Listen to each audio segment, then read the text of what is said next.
नमस्कार, आज की बात में आपका स्वागत है। इस वक्त पूरी दुनिया में थर्ड वर्ल्ड वॉर का खौफ है, तीसरे विश्व युद्ध की आशंका है।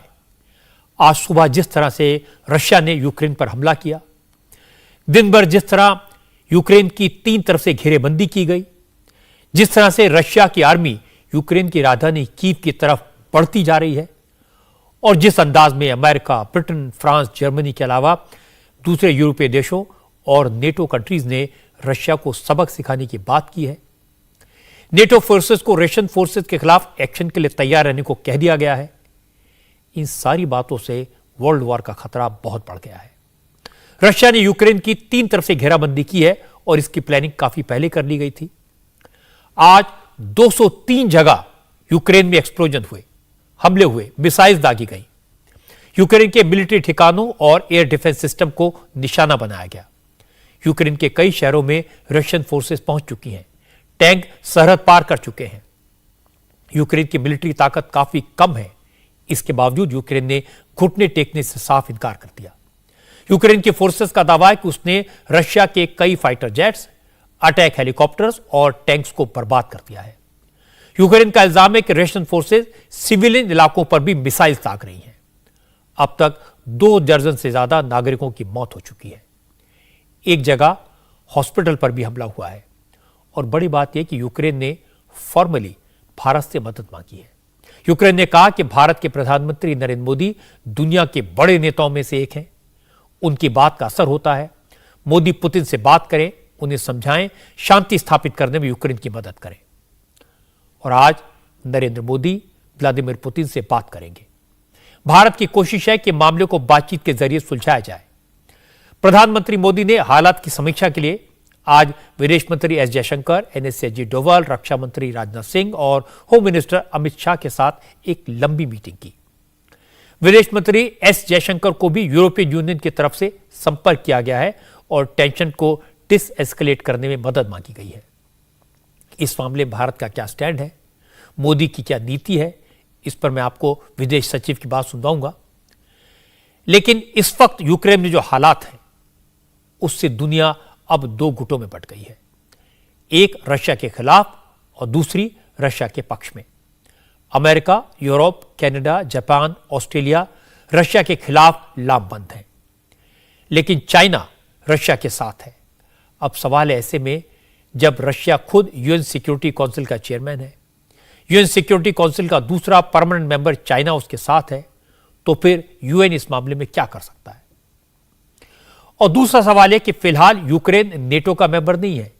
इसके बाद भी अगर नेटो फोर्सेस यूक्रेन की मदद के लिए सामने आ जाती हैं, तो क्या दुनिया वर्ल्ड वॉर की तरफ बढ़ जाएगी? तीसरा सवाल यह है कि आखिर पुतिन ने यूक्रेन पर हमले जैसा बड़ा कदम क्यों उठाया? रशिया को यूक्रेन जैसे छोटे देश से क्या खतरा है? और चौथा सवाल यह है कि अमेरिका का इस झगड़े से क्या लेना देना? और पांचवा सवाल यह कि 2 देशों के झगड़े से हिंदुस्तान को क्या मतलब?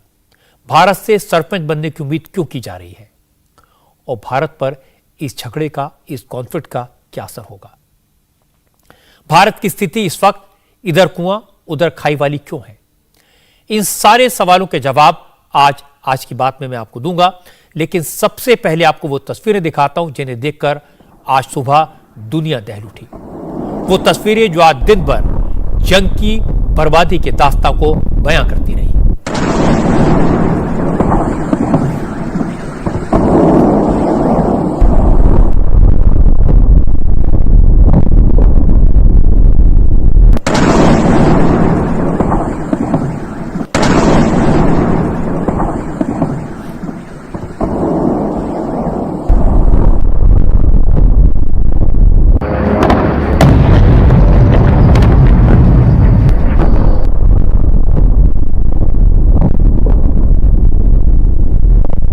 ये तस्वीरें यूक्रेन की राजधानी कीव के पास की हैं। रशियन एयरफोर्स कीव को कब्जे में लेना चाहती है, इसलिए एयर स्ट्राइक की जा रही है। रशिया और यूक्रेन दोनों देशों की एयरफोर्स आमने सामने है। हालांकि रशियन एयरफोर्स ने यूक्रेन के ज्यादातर एयरबेसेस को बर्बाद कर दिया है, इसलिए यूक्रेन की एयरफोर्स काफी कमजोर स्थिति में है। अब रशियन हेलीकॉप्टर्स यूक्रेन के डिफेंस इंस्टॉलेशन को निशाना बना रहे हैं और साथ ही एंटी एयरक्राफ्ट गन और मिसाइल से बचने के लिए हेलीकॉप्टर और फ्लेयर छोड़े जा रहे हैं, जिससे दुश्मन को गुमराह किया जा सके।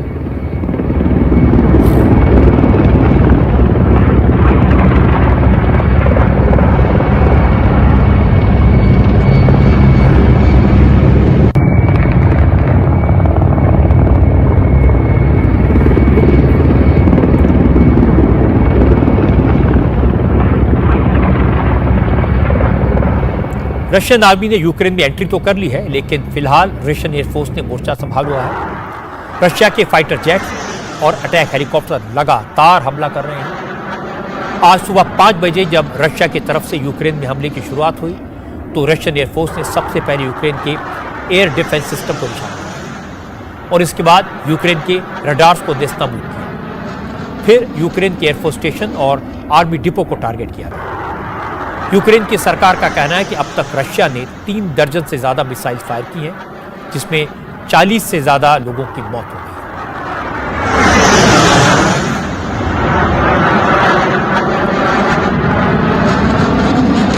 अब आपको एक और तस्वीर दिखाता हूं। इसे कार के अंदर से शूट किया गया है। ये तस्वीर यूक्रेन के किस शहर की है इसकी तो जानकारी नहीं है, लेकिन चूंकि surface to surface missile attack किया जा रहा है, इसलिए यह माना जा सकता है कि हमला यूक्रेन के किसी बॉर्डर सिटी पर किया जा रहा है, क्योंकि रशिया के ग्राउंड फोर्स अभी यूक्रेन के अंदरूनी शहरों में नहीं आई है। रशिया की थल सेना अभी यूक्रेन की सीमा में करीब 50 किलोमीटर तक ही घुसी है। ऐसे में लग रहा है कि ये किसी सीमावर्ती शहर से ही मिसाइल अटैक किया गया। एक के बाद एक कई मिसाइल दागी जा रही हैं और शहरों में बम बरसाए जा रहे हैं।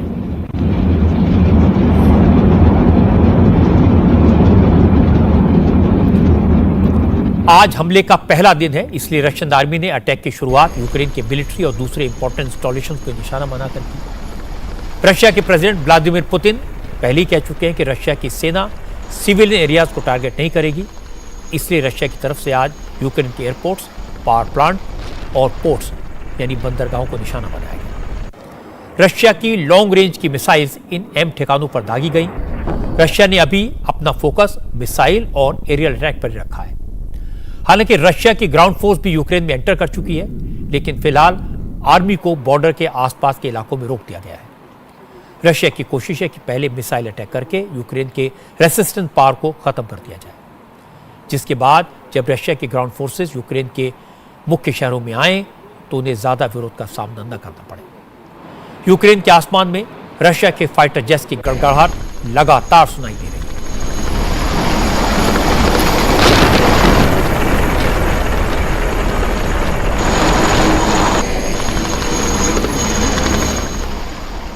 हमले के पहले दिन आज रशिया के निशाने पर रहे यूक्रेन के एयरपोर्ट, यूक्रेन का इवानो फ्रैंकोविक एयरपोर्ट, खेसोन या फिर ओडेसा इंटरनेशनल एयरपोर्ट।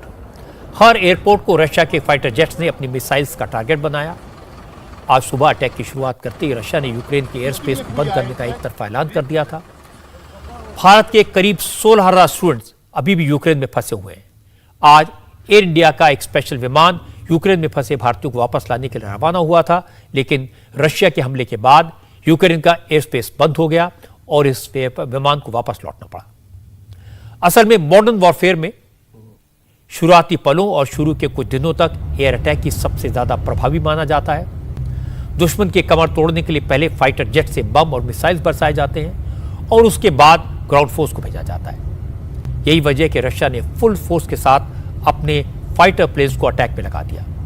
यूक्रेन के एयरपोर्ट, मिलिट्री बेस और एयर डिफेंस सिस्टम पर मिसाइल बरसाकर उन्हें नष्ट किया जा रहा है, जिससे यूक्रेन की एयरफोर्स काउंटर अटैक न कर सके और रशिया के इस हमले से यूक्रेन में अफरा तफरी का माहौल है।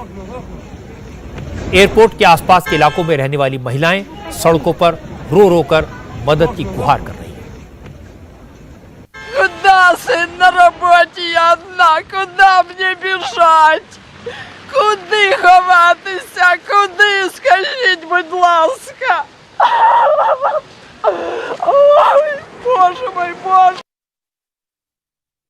Свое жилье должны покидать. Что это такое? रशिया ने जिस तरह यूक्रेन के एयर स्पेस को बंद किया है और अपने फाइटर प्लेन से लगातार यूक्रेन के एम ठिकानों पर बमबारी कर रहा है, उससे यूक्रेन बैकफुट पर है। क्योंकि अगर मिलिट्री पावर की बात करें तो रशिया के सामने यूक्रेन कहीं नहीं ठहरता। लेकिन यूक्रेन को अमेरिका, पश्चिमी देशों और नेटो से मदद की उम्मीद है। रशिया के हमले के बाद यूक्रेन के प्रेसिडेंट ज़ेलेंस्की ने अमेरिकी राष्ट्रपति जो बाइडेन से बात की, ब्रिटेन के प्राइम मिनिस्टर बोरिस जॉनसन समेत कई हेड ऑफ स्टेट से बात की, उनसे सैनिक सहायता मांगी और साथ ही कहा कि ये सभी देश मिलकर यूक्रेन के एयरबेस को रशिया के लिए बंद कर दें, जिससे रशियन आर्मी यूक्रेन पर एयर अटैक न कर सके। यूक्रेन ने रशिया के साथ अपने डिप्लोमेटिक रिलेशंस तोड़ दिए।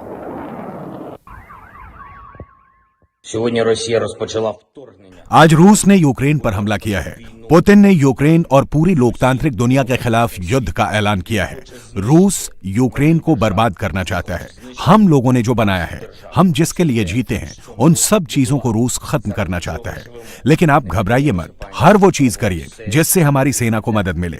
मैंने अमेरिकी राष्ट्रपति जो बाइडेन, ब्रिटेन के prime minister Boris Johnson, Poland के राष्ट्रपति आंद्रेजेज डूडा से बात की है। हम लोग एक एंटी पुतिन गठबंधन बना रहे हैं। मैंने पहले ही वर्ल्ड लीडर से ये अपील कर दी है कि वो रूस पर प्रतिबंध लगाएं, यूक्रेन को सैनिक सहायता दें और रूस के लिए यूक्रेन के एयर स्पेस को बंद कर दें। हम सबको मिलकर यूक्रेन को, डेमोक्रेटिक वर्ल्ड को बचाना होगा और हम ऐसा करके दिखाएंगे। सेकेंड वर्ल्ड वॉर के दौरान जिस तरह नाजी जर्मनी ने बेमतलब रूस पर हमला किया था, अब वैसा ही रूस ने यूक्रेन के साथ किया है।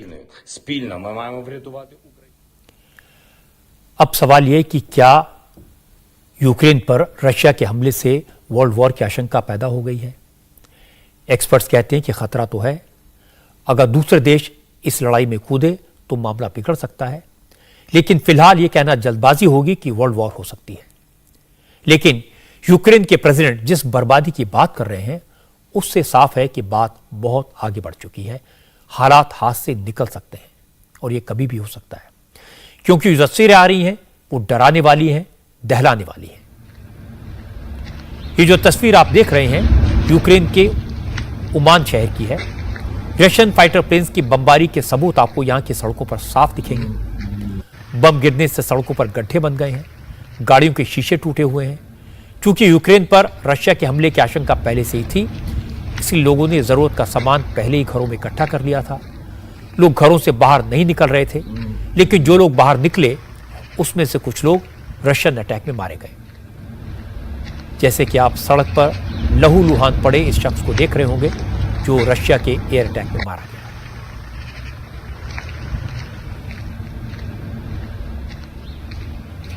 अब हमले से ठीक पहले की तस्वीर देखिए।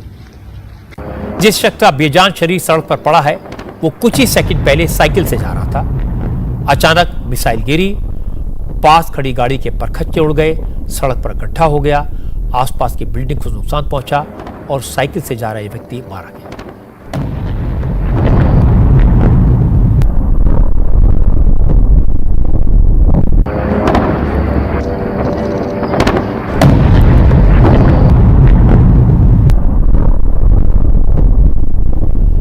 रशिया की कोशिश है कि यूक्रेन को तीन तरफ से घेरा जाए, इसीलिए यूक्रेन पर तीन तरफ से हमला किया गया है।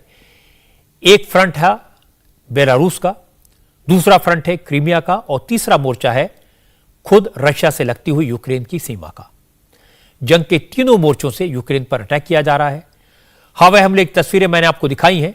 अब मैं आपको दिखाता हूं रशिया की सेना किस तरह यूक्रेन के कोस्टल एरियाज पर अटैक कर रही है, जिससे यूक्रेन अपनी नेवी का इस्तेमाल न कर सके। यह तस्वीर यूक्रेन के ओडेसा शहर की है। रशियन आर्मी ने यहां यूक्रेन की सेना के एक वेयरहाउस यानी गोडाउन पर हमला किया। ओडेसा एक कोस्टल एरिया है और यूक्रेन का तीसरा सबसे ज्यादा आबादी वाला शहर भी है। लेकिन रशिया अपने मिसाइल अटैक के जरिए इस कोस्टल सिटी का संपर्क काटने की कोशिश कर रहा है, जिससे यूक्रेन अपनी नेवल फोर्स को एक्टिवेट न कर पाए।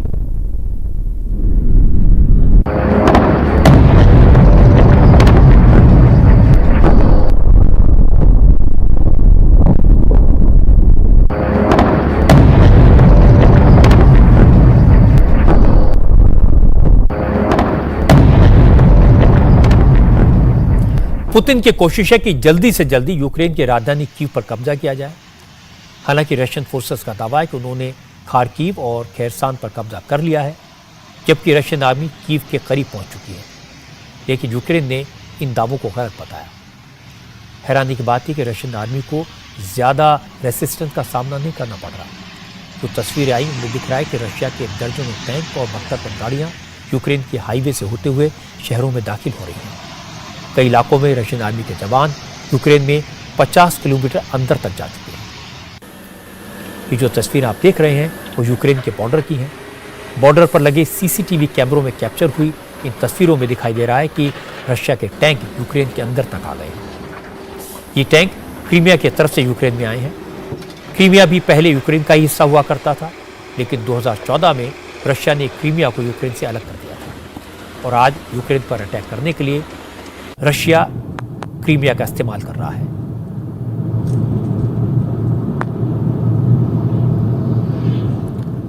अब सवाल है कि आगे क्या होगा? क्या रशिया यूक्रेन पर कब्जा कर लेगा?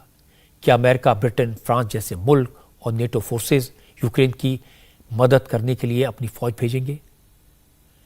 इसका जवाब यह है कि बयानबाजी तो सब कर रहे हैं, यूक्रेन को सपोर्ट, रशिया को चेतावनी तो सब दे रहे हैं, लेकिन अब तक, और मैं फिर से कह रहा हूं कि अब तक किसी देश ने यूक्रेन की मदद के लिए अपनी फोर्स नहीं भेजी है।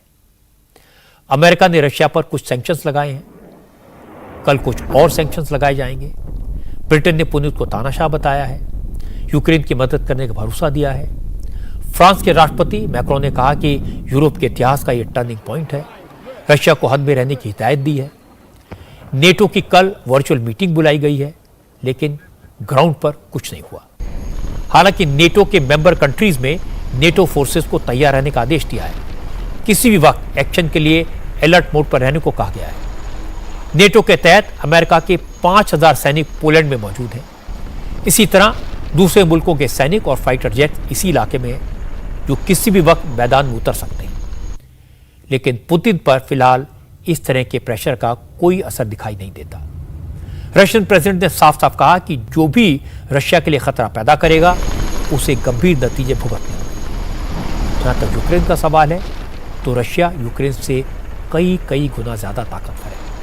यूक्रेन की फौजी ताकत रशिया के सामने कहीं नहीं ठहरती। रशिया के पास 8.5 लाख सैनिक हैं, तो यूक्रेन के पास सिर्फ 2 लाख की फौज है। रशिया के पास 544 अटैक हेलीकॉप्टर्स हैं, यूक्रेन के पास 34 लड़ाकू हेलीकॉप्टर हैं। रशिया के पास 12,420 टैंक हैं, यूक्रेन के पास सिर्फ 2,500 टैंक्स हैं। रशिया के पास 772 जंगी जहाज हैं, जबकि यूक्रेन के पास 73 जंगी जहाज हैं। अगर कुल जहाजों की बात करें तो रशिया के पास 4000 से ज्यादा और यूक्रेन के पास सिर्फ 318 जहाज हैं। इसके अलावा रशिया के पास 70 सबमरीन हैं, यूक्रेन के पास एक भी सबमरीन नहीं है। रशिया के पास एक एयरक्राफ्ट कैरियर है, जबकि यूक्रेन के पास एक भी एयरक्राफ्ट कैरियर नहीं है। रशिया के पास 15 डिस्ट्रॉयर हैं, यूक्रेन के पास एक भी डिस्ट्रॉयर नहीं है। रशिया के पास 49 माइन वॉरफेयर है, यूक्रेन के पास महज एक माइन वॉरफेयर है। तो आप अंदाजा लगा सकते हैं कि दोनों का कितना फर्क है। यूक्रेन और रशिया के बीच मिलिट्री पावर में इस अंतर को नेटो के मुल्क अच्छी तरह जानते हैं, इसलिए अब नेटो यूक्रेन की मदद करने के लिए आगे आया है। नेटो के सेक्रेटरी जनरल ने कहा कि उनकी फोर्स यूक्रेन के साथ खड़ी है। नेटो ने जवाबी हमले के लिए 100 फाइटर जेट्स अलर्ट पर रखे हैं। यूक्रेन के पास नॉर्थ सी में 120 जहाजों की तैनाती कर दी है। नेटो ने कहा कि यूक्रेन की सुरक्षा के लिहाज से एक पूरी शील्ड तैयार की जा रही है। Russia has attacked Ukraine. रूस ने यूक्रेन पर हमला किया है। यह एक्ट ऑफ वॉर है। हमारी संवेदना यूक्रेन के बहादुर लोगों के साथ है। जिसकी हम महीने भर से चेतावनी दे रहे थे, वो आखिर हो गया। ये यूरोप की सुरक्षा के लिए बहुत बड़ा खतरा है। रूस ने बिना उकसाए युद्ध शुरू किया है, जिससे यूक्रेन की जनता की जिंदगी खतरे में पड़ गई है। रूस ने हवाई हमला, मिसाइल, ग्राउंड और स्पेशल फोर्स से कई दिशाओं से हमला किया है। वो मिलिट्री अड्डों पर हमला कर रहे हैं और शहरों के बड़े सेंटर्स पर अटैक कर रहे हैं। हम रूस से कहना चाहते हैं कि वो तुरंत सैनिक कार्रवाई रोके, अपनी सेना को यूक्रेन से वापस बुलाए और डिप्लोमेसी का रास्ता अपनाए। हम यूक्रेन की संप्रभुता का पूरी तरह से समर्थन करते हैं। यूक्रेन को अपनी सुरक्षा करने का पूरा हक है। Cease its military action. NATO में शामिल मुल्क अगर आज यूक्रेन की मदद के लिए सैनिक और हथियारों को मोबिलाइज कर रहे हैं, तो इसकी सबसे बड़ी वजह है कि इस समस्या की जड़ भी नेटो है। नेटो यानी North Atlantic Treaty Organization. Second World War के बाद 1949 में 1949 में नेटो की स्थापना की गई थी। यह संगठन यूरोपीय देशों को हमले से कवर देता है, यानी अगर किसी भी यूरोपियन कंट्री पर अटैक होगा तो इसे नेटो पर हमला माना जाएगा और नेटो की ज्वाइंट फोर्स उस हमले का जवाब देगी। यूक्रेन लंबे वक्त से नेटो में शामिल होना चाहता है, जिससे रशिया को हमेशा परेशानी रही है। रशिया का मानना है कि अगर यूक्रेन नेटो में शामिल हुआ तो नेटो देशों के सैनिक, हथियार और मिसाइल की तैनाती रशिया के बॉर्डर के आसपास हो जाएगी और यह रशिया की सुरक्षा के लिए खतरा है। इसीलिए प्रेसिडेंट पुतिन का कहना है कि वो किसी कीमत पर यूक्रेन को नेटो का मेंबर नहीं बनने देंगे। हालांकि पुतिन ने यूक्रेन में रशियन फोर्सेस की मौजूदगी को यूक्रेन पर हमला नहीं बल्कि पीस कीपिंग मिशन बताया है। पुतिन ने जो एक्शन लिया उसकी वजह से यूक्रेन के डॉनबास इलाके में नरसंहार को कारण बना है। पुतिन का कहना है कि यूक्रेन अपने डॉनबास इलाके में रहने वाले रशियन स्पीकिंग लोगों का दमन कर रहा था। इन लोगों ने रशिया से मदद मांगी और उन्हीं की मदद के लिए यह पूरा मिलिट्री ऑपरेशन शुरू किया गया। और इसके साथ ही पुतिन ने यह चेतावनी भी दी है कि अगर किसी ने रशिया या रशिया के किसी सिटीजन पर खतरा पैदा किया तो इसका अंजाम इतना भयानक होगा कि इतिहास में वैसा किसी ने नहीं देखा होगा। Обстоятельства требуют от нас решительных и незамедлительных действий. यूक्रेन में ऐसे हालात पैदा हो गए थे कि हमें तुरंत एक्शन लेना पड़ा। डोनबास पीपल्स रिपब्लिक्स के लोगों ने रूस से मदद मांगी है। पिछले 8 साल से यूक्रेन की सरकार इस क्षेत्र में नरसंहार और लोगों का दमन कर रही है। ये रूस की जिम्मेदारी है कि वो लुहानस्क और दोनेत्स्क के लोगों की मदद करे। इसलिए हमने एक स्पेशल मिलिट्री ऑपरेशन चलाने का फैसला किया है। मैं यूक्रेन की सेना से अपील करता हूं कि वो अपने हथियार डाल दें और शांति से अपने घर जाएं। मैं यूक्रेन के उन सभी सैनिकों को आश्वासन देता हूं कि जो अपने हथियार डाल देगा उसे आराम से अपने घर और परिवार के पास जाने दिया जाएगा। इसके साथ ही मैं उन लोगों को भी चेतावनी देना चाहता हूं कि अगर किसी ने रूस और उसके नागरिकों के लिए खतरा पैदा किया तो रशिया की प्रतिक्रिया और उसके नतीजे इतने खतरनाक होंगे जैसा कि आज तक के इतिहास में नहीं देखा गया। हम किसी भी नतीजे के लिए तैयार हैं। रशिया ने जिस तरह से यूक्रेन को तीनों तरफ से घेरा है, उसके एयर स्पेस को बंद करके मुख्य शहरों और कोस्टल एरियाज पर बमबारी कर रहा है, उससे रशिया ने यूक्रेन पर अपनी पकड़ तो बना ली है। लेकिन रशिया के खिलाफ अमेरिका, ब्रिटेन और फ्रांस समेत ज्यादातर यूरोपियन मुल्क एकजुट हो गए हैं। और बड़ी बात है कि आज टर्की ने भी रशिया के खिलाफ रुख अख्तियार किया। हालांकि रशियन प्रेसिडेंट पुतिन ने टर्की के प्रेसिडेंट से बात की थी। इससे पहले रशिया ने कई मौकों पर टर्की की मदद की है, लेकिन आज टर्की अमेरिका के साथ खड़ा दिखाई दिया। आज टर्की ने कहा कि वो यूक्रेन के साथ है और जिस तरह रशिया ने हमला किया वो गलत है।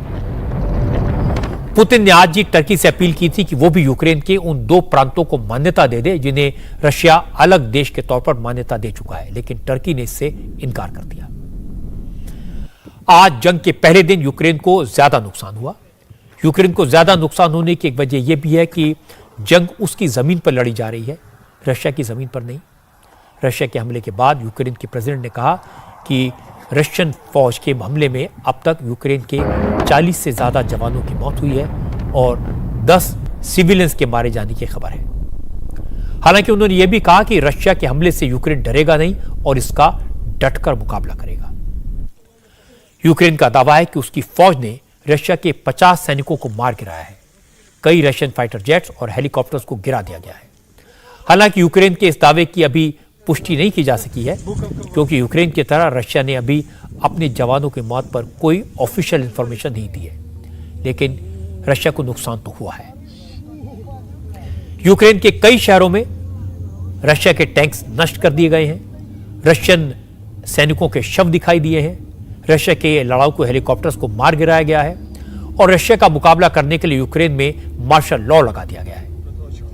यूक्रेन के प्रेसिडेंट का दावा है कि यूक्रेन सरेंडर नहीं करेगा, लड़ेगा और जीतेगा। मेरे प्रिय यूक्रेन के नागरिकों, आज सुबह राष्ट्रपति पुतिन ने डोनबास में एक विशेष सैन्य अभियान की घोषणा की। रूस ने हमारे सैनिक ढांचे और सैनिकों पर हमले किए। यूक्रेन के कई शहरों में धमाकों की आवाज सुनी गई।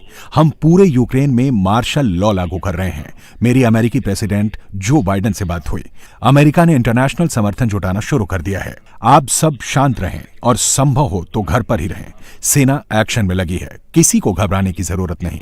हम मजबूत हैं, हम हर चीज के लिए तैयार हैं। हम हर किसी पर जीत हासिल करेंगे क्योंकि हम यूक्रेनियंस हैं। यूक्रेन के प्रेसिडेंट इंटरनेशनल कम्युनिटी से सपोर्ट की अपील तो कर रहे हैं, लेकिन उन्हें अभी तक वैसा समर्थन नहीं मिला जिसकी उम्मीद उन्हें थी। अमेरिका ने और पश्चिमी देशों ने फिलहाल रशिया पर सैंक्शन लगाने की ही बात की है। यूनाइटेड नेशन से रशिया से तुरंत हमले बंद करने की अपील की है। ब्रिटेन के प्राइम मिनिस्टर बोरिस जॉनसन ने भी कहा कि उनका देश पूरी तरह से यूक्रेन के साथ खड़ा है। बोरिस जॉनसन ने रशियन प्रेसिडेंट पुतिन पर जबरदस्त हमला किया। जॉनसन ने कहा कि पुतिन तानाशाही पर उतर आए हैं। The UK became one of the first countries in Europe. Britain पहला यूरोपीय देश है जिसने यूक्रेन की हथियारों से मदद की है। मैं यूक्रेन के लोगों से कहना चाहता हूं, हम आपके साथ हैं। हम आपके और आपके परिवारों के लिए दुआ कर रहे हैं। हम आपके साथ खड़े हैं। आने वाले महीने मुश्किल भरे हैं। आजादी की ज्वाला की रोशनी कम हो रही है। मुझे यकीन है फिर से वैसे ही यूक्रेन में जलेगी और ज्यादा चमकदार होगी। यूक्रेन पर बॉम्ब, टैंक और मिसाइल से हमला करके रूस के तानाशाह कभी भी यूक्रेन की आजादी की भावना खत्म नहीं कर सकते और ना ही यूक्रेन के प्रति उनके प्यार को। Subdue the national feeling. America, European countries एक तरफ हैं, लेकिन चाइना बिल्कुल अलग है। चाइना फिलहाल रशिया के साथ खड़ा हुआ नजर आ रहा है। चाइना ने रशिया और यूक्रेन के बीच चल रहे संकट के लिए अमेरिका को जिम्मेदार ठहराया है और यह जानकर कोई आश्चर्य भी नहीं हुआ। चीन के विदेश मंत्रालय ने कहा कि अमेरिका ने हालात को बिगाड़ दिया है। चाइना का आरोप है कि अमेरिका यूक्रेन को हथियारों की सप्लाई करके टेंशन बढ़ाने का काम कर रहा है। चाइना ने रशिया को अपना दोस्त बताया और रशिया के हमले को इन्वेजन मानने से इनकार कर दिया। पूरे मामले पर चीन का व्यवहार अमेरिका से काफी अलग है। जब हम संघर्ष की स्थिति देखते हैं तो हम किसी भी पक्ष को हथियार की सप्लाई नहीं करते। हम यूक्रेन को अमेरिका की तरह बड़ी संख्या में सैन्य सुविधाएं और उपकरणों की सप्लाई नहीं करेंगे। मुझे लगता है कि रूस एक ताकतवर मुल्क है और उसे चीन या दूसरे देशों से इस तरह के समर्थन की जरूरत नहीं है। चीन और रूस व्यापक रणनीतिक साझेदार हैं। यूक्रेन भी हमारा सहयोगी भागीदार है। हम शांतिपूर्ण सह अस्तित्व के 5 सिद्धांतों को मानते हैं।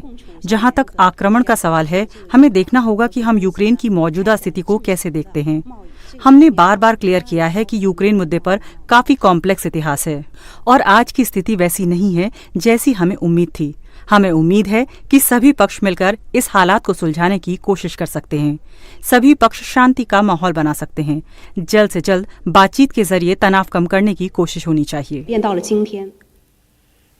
वैसे हैरानी की बात यह कि रशिया ने यूक्रेन पर हमला ऐसे वक्त किया जब न्यूयॉर्क में यूनाइटेड नेशन सिक्योरिटी काउंसिल की एक अहम बैठक चल रही थी। यूनाइटेड नेशन सिक्योरिटी काउंसिल की बैठक में रशिया और यूक्रेन के बीच चल रहे टेंशन पर ही बात चल रही थी, लेकिन बातचीत कुछ निर्णायक मुकाम पर पहुंचती उससे पहले रशिया ने यूक्रेन पर जबरदस्त हमले शुरू कर दिए। रशिया और यूक्रेन के बीच चल रही जंग के बीच यूनाइटेड नेशन सिक्योरिटी काउंसिल ने एक हफ्ते के अंदर दूसरी बार इस मुद्दे पर चर्चा की। इस दौरान सिक्योरिटी काउंसिल में भारत के परमानेंट रिप्रेजेंटेटिव टीएस त्रिमूर्ति ने दोनों देशों के बीच टेंशन कम करने पर जोर दिया। त्रिमूर्ति ने कहा कि अगर तनाव कम नहीं हुआ तो ये बड़े संकट में तब्दील हो सकता है। The situation is in danger of spiraling into a major crisis. We express our deep concern over the developments which, if not handled carefully, may well undermine the peace and security of the region. We call for immediate de-escalation and for refraining from any further action that could contribute to a worsening of the situation. India has consistently advocated at the United Nations the need for peaceful settlement of disputes in accordance with international law. More than 20,000 Indian nationals, including students, are located in different parts of Ukraine, including in its border areas. We are facilitating the return of all Indian nationals, including students, as may be required. We believe that the solution lies in sustained diplomatic dialogue between the concerned parties. In the meantime, we strongly emphasize the vital need for all sides to maintain international peace and security by exercising the utmost restraint. दुनिया के तमाम देश उम्मीद कर रहे थे कि इस मामले में यूनाइटेड नेशन सिक्योरिटी काउंसिल कुछ करेगी, लेकिन इसकी उम्मीद कम है, या कहें ना के बराबर है, क्योंकि रशिया के पास वीटो पावर है। इस वक्त रशिया सिक्योरिटी काउंसिल का चेयरमैन है। और दूसरी बात यह कि चाइना भी रशिया के साथ है, उसके पास भी वीटो पावर है। ऐसे में यूनाइटेड नेशन से किसी तरह के प्रेशर या इंटरवेंशन की उम्मीद बेकार है। यूक्रेन पर रशिया का हमला और यूनाइटेड नेशंस की खामोशी इस बात का एक और सबूत है कि मौजूदा परिप्रेक्ष्य में यूएन की कोई खास भूमिका नहीं है। जिन देशों के पास वीटो पावर है वो कुछ भी कर सकते हैं और यूएन उनका कुछ नहीं बिगाड़ सकता। बड़ी बात यह कि यूक्रेन मुसीबत के वक्त में मदद के लिए भारत की तरफ देख रहा है। दुनिया के तमाम देशों को भारत से उम्मीद है। यूक्रेन में भारत के राजदूत ने आज कहा कि संकट की इस घड़ी में प्रधानमंत्री नरेंद्र मोदी को रशिया के प्रेसिडेंट पुतिन से बात करनी चाहिए, यूक्रेन की मदद करनी चाहिए। मोदी दुनिया के बड़े नेता हैं। यूक्रेन मानता है कि पुतिन मोदी की बात जरूर सुनेंगे और दुनिया को बड़ी मुसीबत में ढकेलने से पीछे हटेंगे। यूक्रेन संकट पर इस वक्त फॉरेन सेक्रेटरी हर्ष श्रृंगला मीडिया से बात कर रहे हैं। आइए उनकी बात सुनते हैं। You have all seen the sudden and serious developments in Ukraine today. As we speak, there is a meeting of the Cabinet Committee on Security, chaired by the Prime Minister in session, to take stock of this situation. The Prime Minister has conveyed at the CCS meeting that the topmost priority of the government is the safety and security of Indian nationals, including Indian students, and their evacuation from Ukraine. Prime Minister is scheduled to speak to the President of Russia, Vladimir Putin, shortly. External Affairs Minister will be speaking to the foreign ministers of the countries neighboring Ukraine, namely Poland, Romania, Slovakia, and Hungary. Earlier this evening, he also spoke to the EU High Representative as well as the Foreign Minister of the UK. A number of steps have been taken over the last month or so to deal with the emerging situation in Ukraine, including the contingencies that could arise, and I am referring to the situation as we see today. We started the registration of Indian nationals in the Ukraine about a month ago. Our embassy anticipated the need to connect and be in contact with all Indian students in the Ukraine. Based on the online registration process that was conducted by our embassy, we found that there were close to about 20,000 Indian nationals, including students in the Ukraine. Of these, about 4,000 have since left the country. We have taken a number of measures to facilitate flights out of the country. This includes removing the cap on the number of passengers that could fly out of Ukraine that was imposed by the civil aviation authorities of both countries. There was a 440 numbers that could fly out every week. That cap was removed. We also ensured that the number of flights were augmented rapidly from about twice a week to about 2 flights a day, and that enabled us to get at least 4,000 of our citizens and students out. We should also remember that there were a number of other options available through flights to Dubai and Istanbul and other places from Kyiv. Our embassy in Ukraine continues to be functional, is rendering all assistance possible to Indian nationals there, notwithstanding the fairly complicated and evolving situation that we find ourselves in. The embassy has issued a number of advisories in recent days.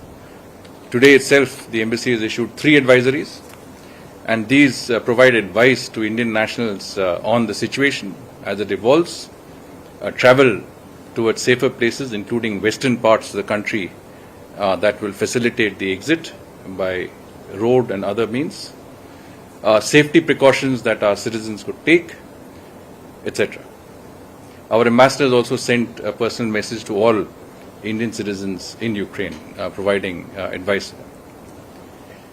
We are consulting universities, student contractors in the process of providing for the welfare and safety of our students. A control room has been set up in MEA. Now this control room has been functioning for the past 7 or 8 days, but we have seriously augmented the strength. We have over 20 officers that are manning these control rooms, this control room in the Ministry of External Affairs on a 24/7 basis. Just to give an example, till now and just today, we have answered 980 calls and dealt with some 850 emails that were sent to this control room. Our embassy in Kiev has also set up a helpline, 24/7 helpline center. तो हर्ष सिंगला ने confirm किया कि अब से थोड़ी देर बाद प्रधानमंत्री Narendra Modi Russia के प्रेसिडेंट व्लादिमीर पुतिन से बात करेंगे।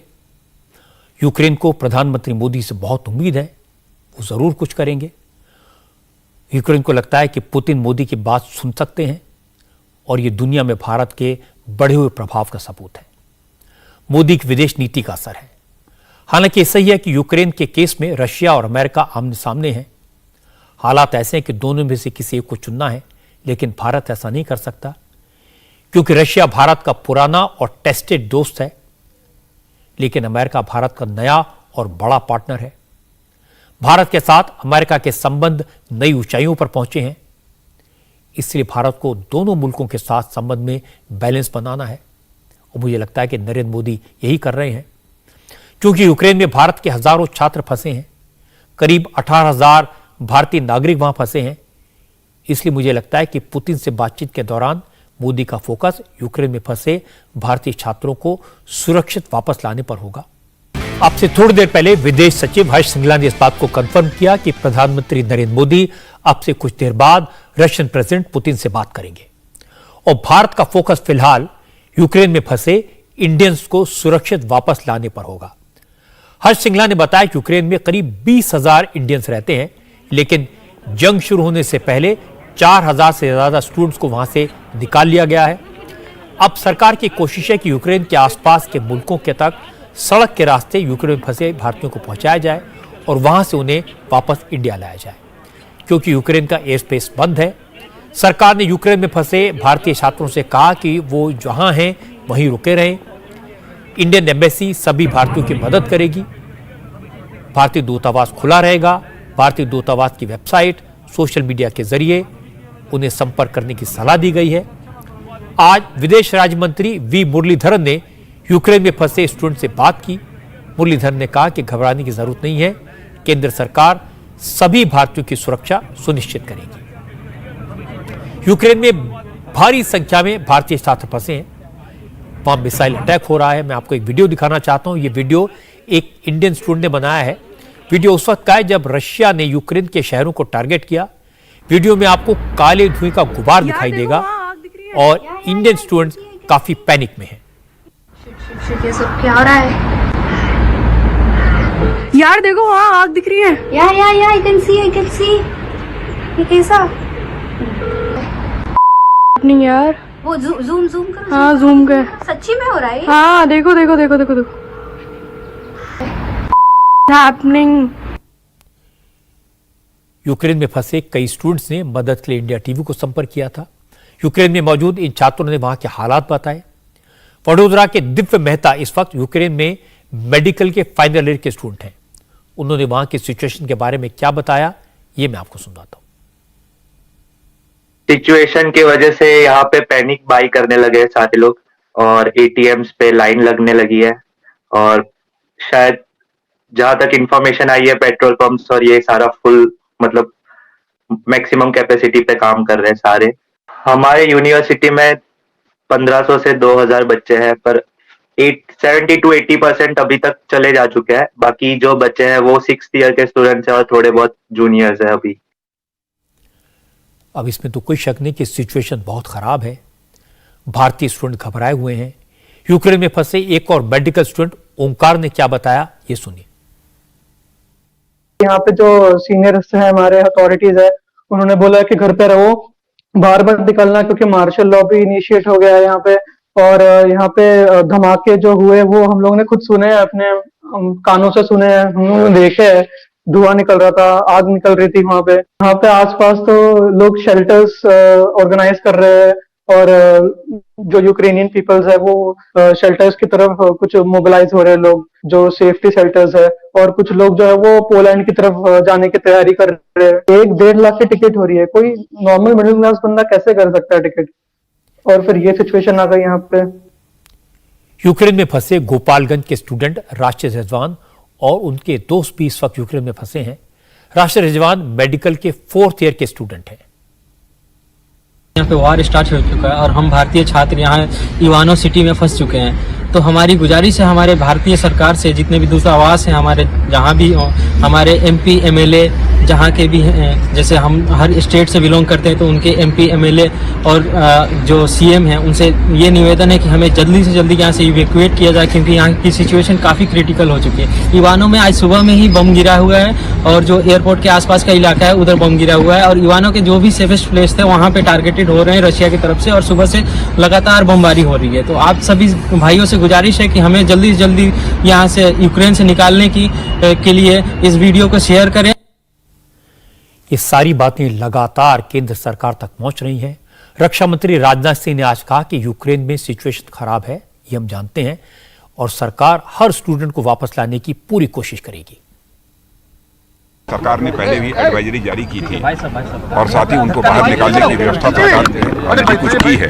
प्लेन्स वगैरह भेजे गए हैं, लेकिन वहाँ की ऐसी स्थिति है कि अब शायद जहाँ तक मुझे जानकारी है कि अभी प्लेन लैंड नहीं कर पा रहा है, लेकिन उसको लेकर सरकार चिंतित है। और जो भी इफर्ट संभव था हमारी सरकार ने किया है, और आगे भी जो इफर्ट्स होंगे अपने भारतवासियों को बचाने के लिए हम लोग करेंगे। ऑलरेडी प्लेन वहाँ पर भेजी गई थी, कुछ बच्चे आए भी हैं, ऐसा नहीं है, कुछ बच्चे आए हैं, लेकिन एक प्लेन वहाँ गई, वहाँ पर शायद कुछ ऐसी स्थिति थी, हम प्लेन चाहते हुए भी वहाँ पर लैंड नहीं कर पाई। तो स्थिति विषम है, इसमें कहीं दो राय नहीं है, लेकिन फिर भी हमारी गवर्नमेंट का पूरा इफर्ट है जो हमारे भारतवासी हैं, हमारे जो बच्चे वहाँ पर हैं, उन सभी को निकाला जाए। भारत चाहता है कि शांति कायम होनी चाहिए, बातचीत के द्वारा इसका हल निकाला जाना चाहिए, युद्ध की स्थिति पैदा नहीं होनी चाहिए, यही भारत की सोच है।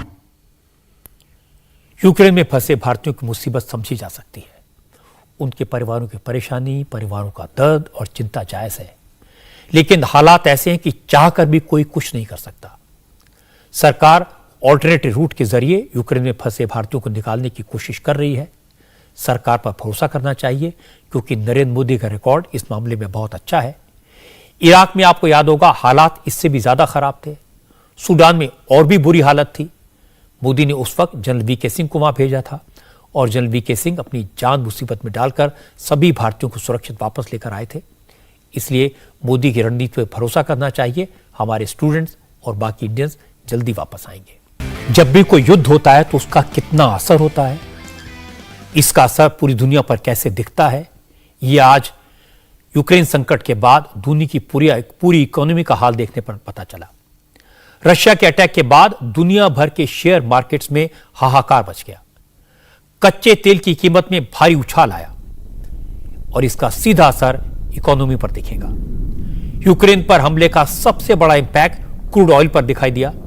2014 के बाद आज पहली बार कच्चे तेल की कीमत $100 प्रति बैरल के ऊपर पहुंच गई, और इसका सीधा असर आने वाले दिनों में पेट्रोल डीजल की कीमतों पर पड़ेगा। यूक्रेन संकट का असर हमारे शेयर बाजार पर भी दिखाई दिया। आज सेंसेक्स में 2700 पॉइंट और निफ्टी में 815 पॉइंट की गिरावट आई। सिर्फ भारत ही नहीं, अमेरिका, जापान और दक्षिण कोरिया के शेयर मार्केट में भी आज बड़ी गिरावट हुई। रशिया के एक्शन का असर वहां की अर्थव्यवस्था पर दिखाई दिया। आज रशियन करेंसी रूबल में 8% की भारी गिरावट आई। रशियन शेयर मार्केट 35% गिर गया। गिरावट की वजह से 2 बार कारोबार रोकना पड़ा। यूरोपीय यूनियन और अमेरिका रशिया पर बड़े आर्थिक प्रतिबंध लगाने की तैयारी में है। रशिया को स्विफ्ट सिस्टम से अलग किया जा सकता है। स्विफ्ट एक ग्लोबल मैसेजिंग सर्विस है जिसका इस्तेमाल दुनिया भर के 200 देश करते हैं। इसके जरिए बैंकों के लिए विदेशों में ट्रांजैक्शंस किए जाते हैं। अगर रशिया को स्विफ्ट सिस्टम से अलग कर दिया गया तो रशियन बैंक्स के लिए विदेशों में कारोबार करना मुश्किल हो जाएगा। 2012 में ऐसा प्रतिबंध ईरान पर लगाया गया था जिससे उसकी अर्थव्यवस्था बर्बाद हो गई थी, क्योंकि ईरान कच्चे तेल की बिक्री से होने वाली कमाई नहीं कर पाया था। आज रशिया ने अपनी मिलिट्री पावर का एक ट्रेलर यूक्रेन में दिखाया। मिलिट्री एक्सपर्ट्स के मुताबिक रशिया के पास जो मिलिट्री पावर है और यूक्रेन की जो ताकत है उसका कोई मुकाबला नहीं है। अगर रशिया चाहे तो 24 घंटे में यूक्रेन पर कब्जा कर सकता है, लेकिन उसने ऐसा किया नहीं है। पुतिन ने इसे स्पेशल ऑपरेशन का नाम दिया, कहा उनकी फौज तो पीस कीपिंग के लिए यूक्रेन के कुछ हिस्सों में गई है, लेकिन पुतिन ने यह कह दिया कि उन्हें अमेरिका और यूरोपीय यूनियन के एक्शन की फिलहाल कोई परवाह नहीं है। पुतिन का मकसद है नेटो की फोर्सेस उनके दरवाजे तक न आए। यूक्रेन भी एक जमाने में सोवियत यूनियन का हिस्सा था। अलग देश बनने के बाद यूक्रेन पर हमेशा रशिया का दबदबा रहता था। रशिया के इस दबदबे को कम करने के लिए यूक्रेन ने नेटो का मेंबर बनने की पेशकश की। यूक्रेन यूरोपीय देशों के करीब होता जा रहा था और यह बात पुतिन को पसंद नहीं आई, उन्हें सूट नहीं करती थी। उन्होंने आज इसीलिए अपनी ताकत का ट्रेलर दिखाया और यह जता दिया कि वो जो कहते हैं वो करते भी हैं। पुतिन चाहते हैं कि यूक्रेन कहे वो कभी नेटो का मेंबर नहीं बनेगा। यूरोप के देश कहें, अमेरिका कहे कि यूक्रेन को कभी नेटो में शामिल नहीं किया जाएगा। पुतिन का प्रेशर इस लिमिटेड ऑब्जेक्टिव के लिए है ताकि नेटो की मिलिट्री पावर रशिया के आसपास ना पहुंच पाए। पुतिन इस बात का भी फायदा उठा रहे हैं कि उनसे डील करने के तरीकों में जर्मनी और फ्रांस जैसे यूरोपीय देशों में मतभेद है। लेकिन इसके साथ साथ पुतिन ये भी जानते हैं कि रशिया की मिलिट्री पावर जितनी हो, उनकी इकोनॉमिक पावर इतनी नहीं है कि अमेरिका और यूरोप के सैंक्शन को ज्यादा वक्त तक बर्दाश्त कर सके। आर्थिक तौर पर पुतिन ज्यादा लंबे वक्त तक लड़ाई नहीं लड़ सकते। इसीलिए लगता है कि प्रेशर बनाने के बाद, यूक्रेन में घुसने के बाद वो सौदेबाजी करेंगे। सौदा यही होगा कि नेटो की फोर्सेस रशिया के आसपास से लौट जाएं और बदले में पुतिन की फौज यूक्रेन से वापस लौट जाए। इस वक्त तो यही लगता है, लेकिन जब कोई जंग शुरू होती है, एस्केलेशन की संभावना बनी रहती है। एक जरा सी गलती जंग की आग को भड़का सकती है। इंडिया टीवी हर वक्त हर जगह डाउनलोड करने के लिए सर्च करें India TV news Google play store या ऐप स्टोर पर।